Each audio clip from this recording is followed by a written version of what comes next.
बात बताओ सबसे पहले सर, आपके हाथ में मैं दो घड़ी देख रहा हूँ, दिखा दो एक बार ऑडियंस को। मेरे से तो एक भी नहीं संभल रही है वॉच, आपने दो पेन रखी है सर। जी, एक्चुअली बचपन से घड़ी का कोई शौक नहीं था मुझे। फिर मैंने लॉ ऑफ अट्रैक्शन पढ़ा। बचपन में जब जाता था ट्रेन वगैरह पे, तो जो बुक्स वहाँ पे मिलती थी ट्रेन की, अब तो स्टॉल्स बंद हो गए प्लेटफॉर्म पे, तो उसमें जो अमीर कैसे बने, आगे कैसे बढ़े, पैसे कैसे बनाए, आज वो लगता है कि वो सब बुक्स सही थी, हमें पढ़ लेना चाहिए था।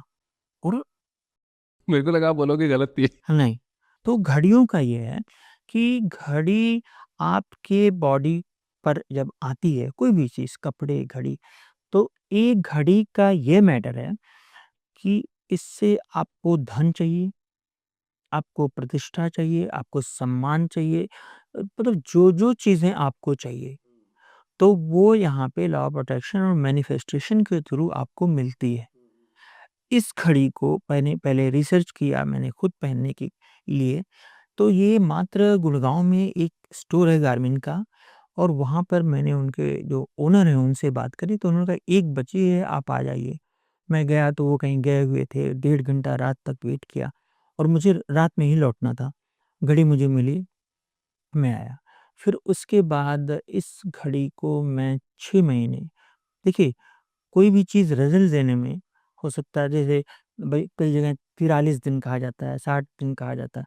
तो ये मुझे 15 दिन में इसने मुझे परिणाम दिया। ये आपके ऊपर है कितनी जल्दी आपका मैनिफेस्टेशन हो जाता है। फिर दूसरी घड़ी दूसरे पर्पज़ से हमने पहनी, है ना? तो घड़ियों को मैं खूब लोगों को पहनाता हूँ, और एक एक बहुत बढ़िया रेमेडी है, बहुत अच्छी रेमेडी है। और जो आपको बड़ी-बड़ी कंपनियाँ, मैं किसी का नाम लेके उसका अपना प्रमोशन करना चाहता हूँ, ना डिफ़ेम करना चाहता हूँ, तो उनमें कोई ऐसी घड़ी बनती नहीं थी। अब वहाँ भी इस तरह की एक घड़ी आई है, जो सबसे बड़ी कंपनी है, वहाँ पे एक घड़ी आई है। जैसे बताऊँ कि घड़ी में नंबर्स होने चाहिए, एटलीस्ट 12, 3, 6, 9, 12, 3, 6, 9 इतना तो होना चाहिए। अच्छा, ये भी ना हो, तो अब डॉट्स जो ये हैं, जितने डॉट्स बने होते हैं, इनका कोई अर्थ नहीं। मतलब ये है कि खाली, पूरा का पूरा खाली, इस घड़ी को पहनने से आप खाली हो चुके हैं। तो बेहतर है कि घड़ी ना पहनें, ये ठीक है, बट बिना नंबर वाली घड़ी पहनना उतना ही खराब हो जाएगा, नुकसान कर देगी। बट जैसे मैंने पहन रखी बिना नंबर वाली, इन द सेंस जैसे मेरे मेरे को 3 और 9 दिख रहा है सिर्फ नंबर। हाँ, ठीक है, तो 3 और 9 का काम करेगी वो, 3 और 9 का करेगी, लेकिन 3 तो आपका होता है वर्क से मतलब, लेकिन जो सेल्फ, जब आप सेल्फ जुड़ेंगे ही नहीं, जैसे नौकरी के लिए, बिज़नेस के लिए शनि का जुड़ना ज़रूरी होता है।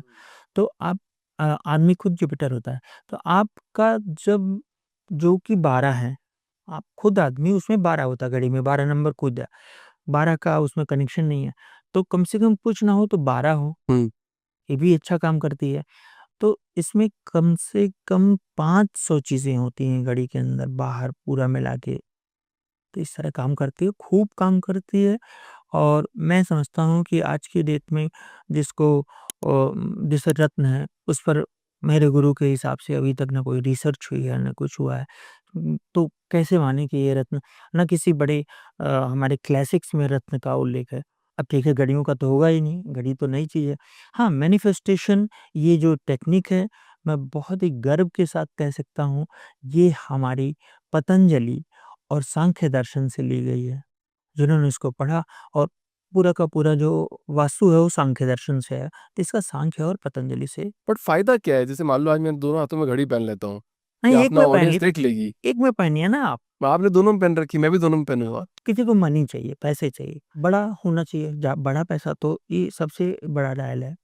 इसके अंदर ये 3 और 5-5 जो लिखा हुआ है, इतना बड़ा डिजिट आज तक किसी घड़ी में नहीं है, हुँ। किसी घड़ी में नहीं है। फिर इसके अंदर है अ, सोलर, सोलर है, सोलर का मतलब गवर्नमेंट, और सोलर का मतलब सूर्य, तो आपको गवर्नमेंट का पूरा सपोर्ट मिलेगा, किसी भी तरह का सपोर्ट, आपको गवर्नमेंट से प्रॉब्लम नहीं होगी।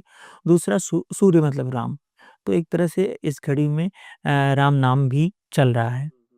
इसलिए आपने 32 इयर्स तक मतलब टीवी में आके प्रेडिक्शन करते रहे आप, और आपको गवर्नमेंट का काफ़ी सपोर्ट भी मिला। सपोर्ट तो मैं नहीं कह सकता। हाँ, मैंने बहुत सारी प्रेडिक्शन करी जो करंट गवर्नमेंट के अगेंस्ट थी कि ये सरकार गिर जाएगी, वो सरकार गिरी। हर पार्टी में एक दूसरा वर्ग होता है। जैसे 2009 में आडवाणी जी को पूरी मीडिया ने मान लिया था कि he is going to be the prime minister. Prime minister वही होंगे और यहाँ तक कि कांग्रेस भी मानती थी, सभी ने। हमारे दिमाग में आया, मैंने 3 दिन काम किया, तब समय रहता था और उस समय मैं सिविल की तैयारी करता था, तो मेरे पास पूरा समय था। तो मैं जब देखा, तो मैंने कहा ये तो सांसद के अलावा कुछ नहीं बन पाएँगे। वो फिर एक बड़े हिंदी दैनिक में छपा, मेरे पास आज भी उसकी कटिंग है। फिर वो जब छपा, जब वो बात सही हुई, तो उसके बाद मुझे बड़ा, उस वक़्त तो उतना सोशल मीडिया नहीं था, ऑरकुट वगैरह था, तो ऑरकुट वगैरह के ज़रिए काफ़ी गया वो। तो नीम करोली बाबा के बारे में क्या विचार है आपके सर? हरे राम राम। नीम करोली बाबा मतलब हनुमान जी। हुँ। मतलब इस धरती पे कलयुग में उनसे बड़ा कोई संत नहीं था। उनको कोई भविष्य नहीं देखना पड़ता था। वे भविष्य बदल सकते थे। एक सिंपल सी कहानी है जो उनके एक अंग्रेज थे, बाद में रामदास या क्या नाम रखा उन्होंने, अपनी बुक में ही लिखा है कि वो बाबा को पता चल जाता था तो वो चले जाते थे उन घरों में अपना कंबल ओढ़ के। तो एक घर में गए, कहे मुझे भोजन चाहिए, तो वहाँ उन लोगों को तैयारी नहीं थी कुछ। तो उन्होंने कहा बाबा ठीक है, तो खाना खाए हुए और सो गए बाबा।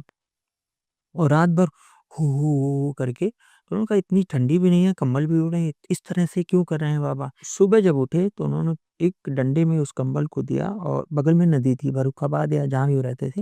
उन्होंने कहा इसको लपेटो और उस नदी में इस कंबल को फेंक दो।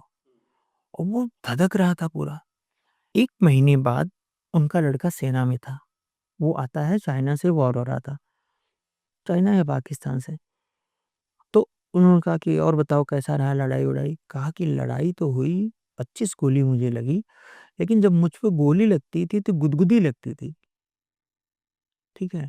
वो जैसे मेरी गोली कोई और ले रहा है, मुझे कहीं कुछ नहीं हुआ, मेरे कपड़ों तक में नहीं। तो बाबा ने वो सब ग्रहण कर लिया था। तो ये ताकत है नीम करोली बाबा की। ये रियल घटना है? ये रियल घटना है और ऐसे सैकड़ों घटनाएँ हैं। मतलब देखिए उन्होंने लिखा, वो आपको पढ़िएगा, अ, उस बुक में बाकायदा उल्लेख है, नीम करोली बाबा से मिले हुए कई बुजुर्ग लोगों से मैं मिला। मैं हल्द्वानी आते हुए कई लोगों के एड्रेस लिया, पूरा काम किया, तब मैं उनको माना। आपको शायद मतलब आश्चर्य होगा, मैं 3 बार पहले गया, पहले तो अकेले गया, मेरी शादी नहीं हुई थी, वहाँ पे कोई नहीं, not even a single person.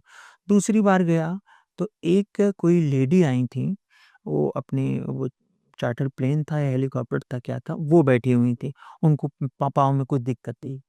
तीसरी बार गया तो एक जौनपुर के एक लोग और आए थे।